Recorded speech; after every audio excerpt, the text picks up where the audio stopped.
The next person I would like to invite to speak is Randy Weber from Texas District 14, and he'll share what some of his constituents have written to him.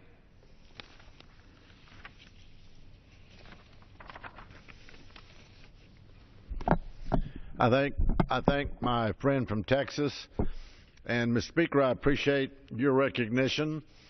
You know, as we all know, in May of 2013, it was unearthed. That's probably a pretty good word because they had it deeply buried in the government bureaucracy, that the IRS was unjustly targeting conservative 501c4 groups and using aggressive intimidation tactics.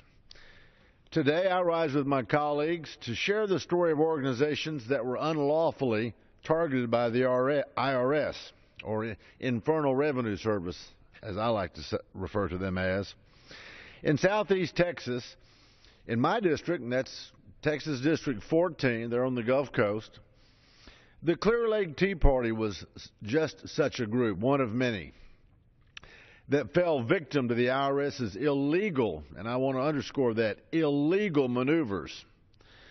On November 23, 2009, the Clear Lake Tea Party filed their 501c4 tax-exempt status, and after having received no word from the IRS for almost 8 months, the founder of the Clear Lake Tea Party made an inquiry regarding the status of their application.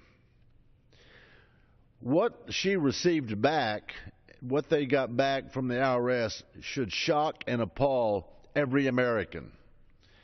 On July 12, 2010, and here's what they got back.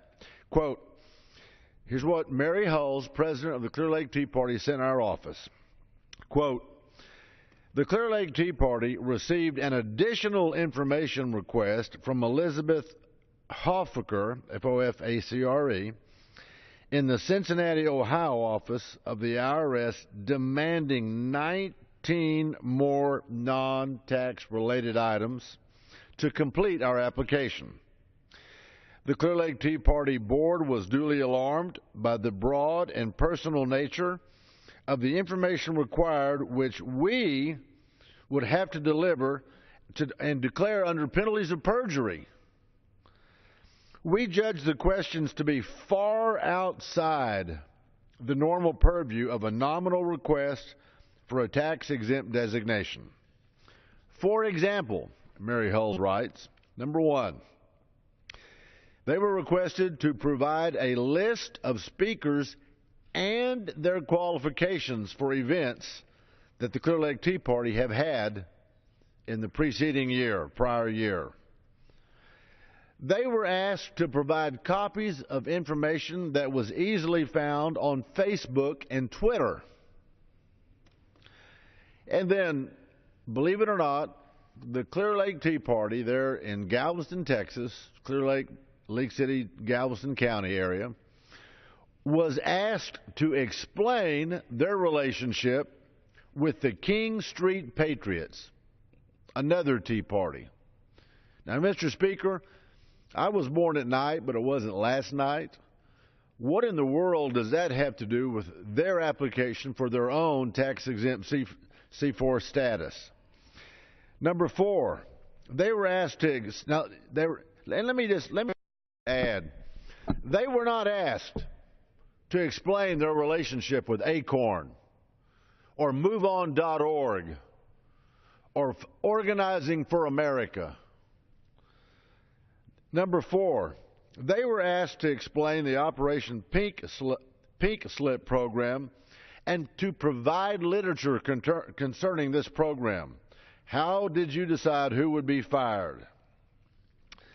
Of course, the Clear Lake Tea Party, their immediate reaction upon receiving this information was confusion. You see, they had already been investigated by an IRS agent.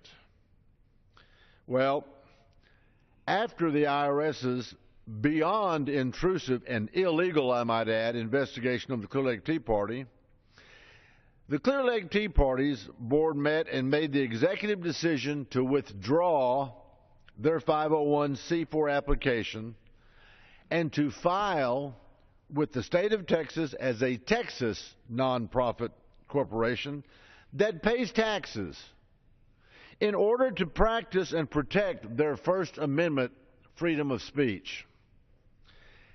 We got a subsequent email from Ms. Hulls, president of the Clear Lake Tea Party, and she stated in that email that they would not be intimidated by this federal agency or any other, and they would go down a different path. And so they chose to file as a Texas nonprofit. Mr. Speaker, it is an absolute shame, and I will say a travesty, that the head of the IRS, the former head, could come up to testify in front of our committees, stick her finger in the face of the American taxpayer, in the eye, I would say, and say, I'm going to choose claim the Fifth Amendment. I don't have to answer questions. I don't have to be accountable to you. I don't have to be accountable to the American taxpayer. And what I said to my district was, try that one on for size when the IRS wants to audit you. Get in front of their agents, their Gestapo, their henchmen, and say, I plead the Fifth Amendment. I don't have to answer your questions. And see how that works. It is unbelievable, Mr. Speaker, that in the United States of America, we are scrutinized for the applications we file, and words are chosen like conservatives, King Street patriots, and we are so deeply scrutinized as to drive the Clear Lake Tea Party to withdraw their C4 tax-exempt status. Not in America should this ever happen. I am urging my colleagues in the House to join me and my fellow patriots all across this land to continue that cry for the justified scrutiny of the IRS, to make sure two things: that those who did this are held accountable, and that it never, ever can happen again in the land of the free and the home of the brave. Mr. Speaker, I'm Randy Weber, and I love my country. It's a government I fear. I yield back. I thank my friend from Texas, Mr. Weber.